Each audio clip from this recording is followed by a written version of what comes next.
What's up everyone? So in this video I'm gonna share you another way or alternative if you want to colorize the picture like the old picture or the grayscale picture. And don't worry because this is for free too.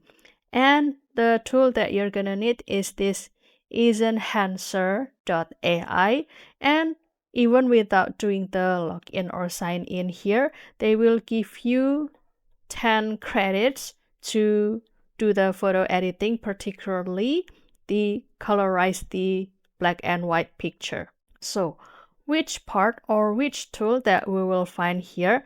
There are a lot of tools here, and if you want to colorize it, then you can click this AI tools, and I'm going to zoom out this page until you find the photo colorizer here.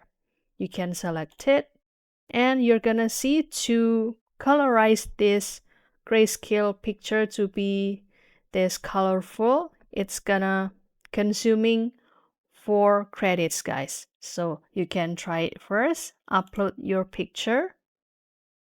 For example, I'm gonna select this one and then click open, and then kindly wait for the process. For example, the uploading image, creating the task, analyzing image processing, and also gonna give you the final result. And then after waiting for a while, here's gonna be the final look, guys. This is the comparison before and also after. What do you think? So if you like it, then you can simply click download this image. And here's the final look. So don't forget to try this Ezenhancer to colorize your picture, and I hope this tool finds you helpful. I'll see you in another video, and thank you for watching. Bye guys.